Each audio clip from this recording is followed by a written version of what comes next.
Ayun, nandito na po tayo sa may San Miguel Road. Good morning po muli. Ngayon po ay Sunday, unang araw sa buwan ng Hunyo 2025.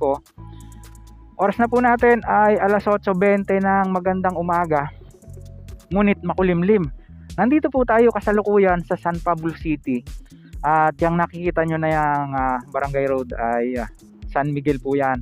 At sa una-unahan, yun pong ating huling vlog ay San Pablo Interchange. At dito po pagtawid pala,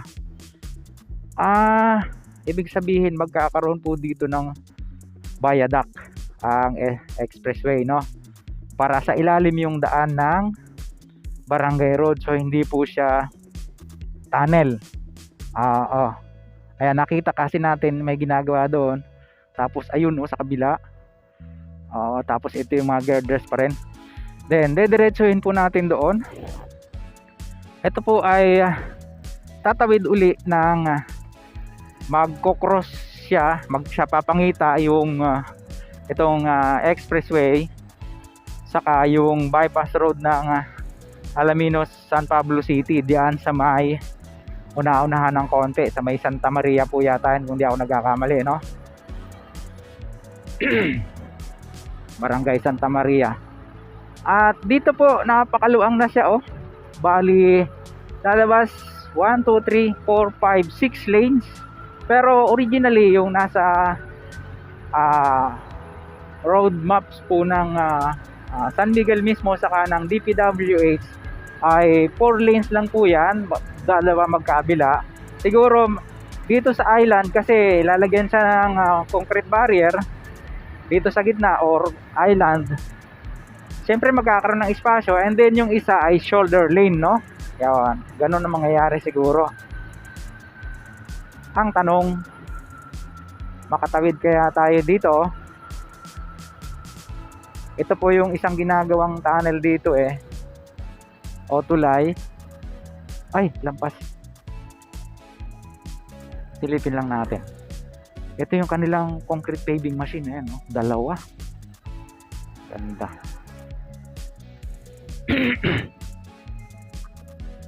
Hindi pa kayang tumawid sa itaas, so doon tayo sa ilalim. Yan, dalawa yan po yung ginagamit ng pampatag ng semento.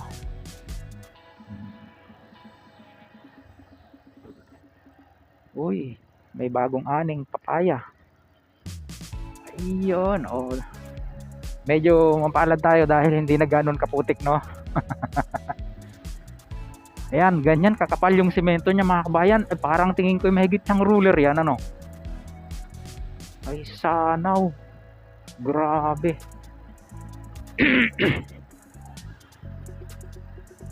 Ito po yung isang tulay dito. Ayan,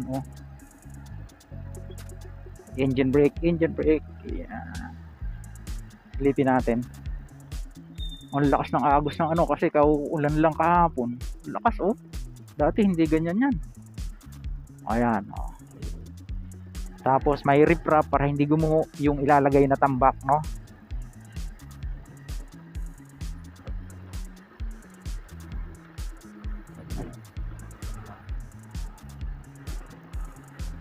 Titingnan po natin kung tayo yung makakadire-diretso hanggang hanggang Chaong Interchange.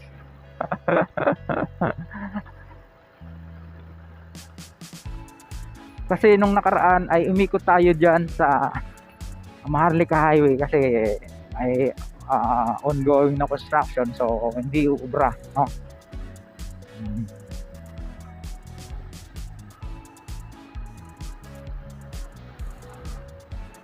Ang ganda na rito, kabayan, grabe. Wow.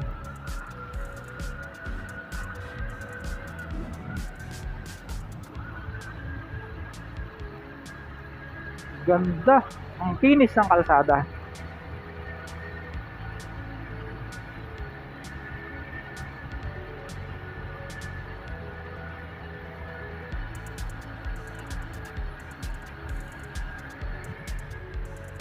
Ayun na yung sinasabi ko sa inyo na ginagawang tulay na tatawid dito sa Alaminos, San Pablo City Bypass Road.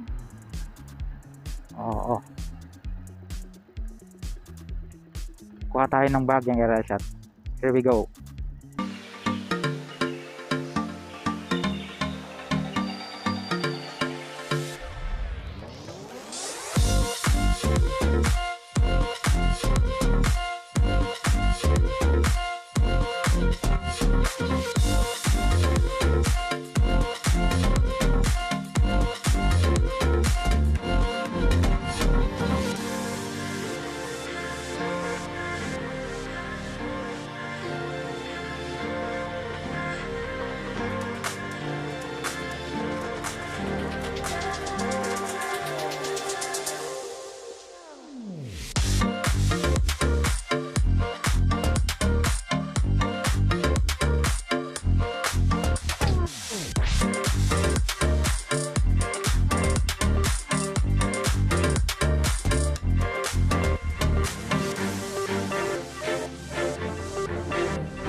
Ayun, nakakita nyo naman, napakalayo ng narating ng ating drone. Halos 2 kilometro at kalahati. First time ko po itong ginawa mga kabayan dito sa ating mini to. Ayun, nakarating na doon pero hindi pa rin natanaw yung Chaong Interchange kasi nga magmula po doon sa San Pablo, ito po ay may kabuang sukat itong package C na 7.5 kilometers. Shoutout nga pala kay Sir Ryan, nadaanan niya ako rito sa may itaas ang tulay ng Santa Maria. Ano yung kalsada na yan? Ayun, ingat po sa biyahe, Sir Ryan. Ayan. Hindi ko na siya nakuhanan ng video kasi nagpapalipad tayo that time, dumaan siya. Ayun, salisi kami. Pabalik na siya, ako papunta pa lang. Kasi nga medyo nagpatapat ang halipo tayo at gawa ng makulimlim kanina, nakikiramdam tayo sa panahon. Kaya nakita nyo naman, gumanda-ganda yung panahon, ano. Tapos medyo sumikat yung araw, kaya siguro medyo maganda-ganda yung kuha natin ng footage. Ayun, susubukan natin kung tayo makakatawid dito. Pero kung hindi, doon na po tayo magre-resume sa Chaong Interchange na. Hindi pa pwede. Babala for construction. Bawal.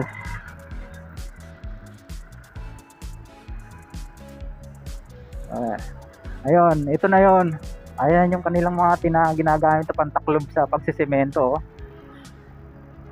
At ito na po yung Alaminos San Pablo City Bypass Road. Resume tayo doon sa Chaong na mismo. Stay tuned.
Ayun, andito na tayo sa Barangay Lalig.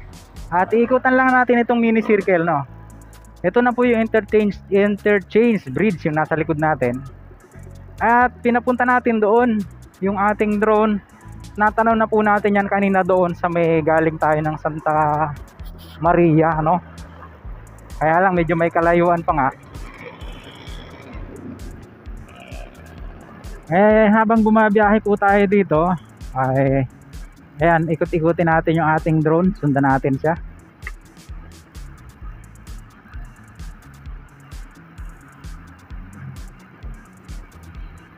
Ganda na po dito, kabayan.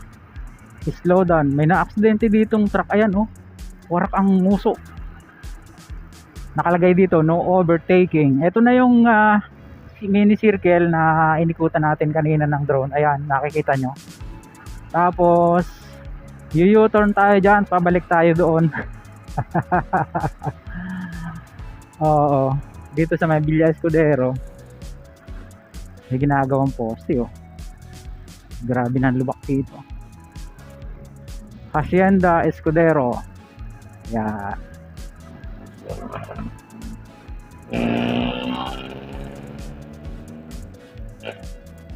U-turn lang tayo. Tapos balikan natin doon. Police outpost pala ito. Then panoorin nyo po uli yung ating drone shot dito sa circle. Ang ganda tingnan na yan, oh. Wow, diba?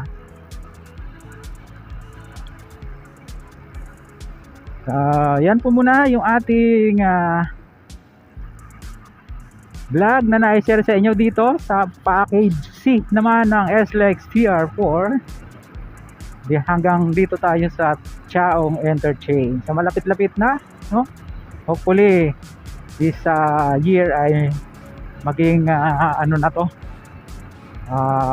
operational na. Up next po natin, siguro next week ay Cavite muna ulit tayo, no? Tingnan po natin yung weather. Maraming salamat dahil pinagbigyan po tayo ng maganda-gandang panahon. Ito na yung interchange bridge dito sa Barangay Lalig, Chaong, Quezon. Sana ganito rin ang weather next week para kahit paano makapag-update po tayo at maiparating sa inyo mga latest development ng mga infrastructure project dito sa atin sa Luzon. Samantala sa mga ngayon lang napagawi sa ating pong munting channel, huwag niyong kalimutang mag-like at mag-subscribe, pakipindot po ang notification bell para lagi po kayong updated anytime na mag-upload po tayo ng video. Ito pong muli si Kabayang Alex, lagi nagpapaalala, mag-ingat po tayo, lagi tayong manalangin pagpasalamat. See you po on my next vlog. God willing. Hasta la, bye bye.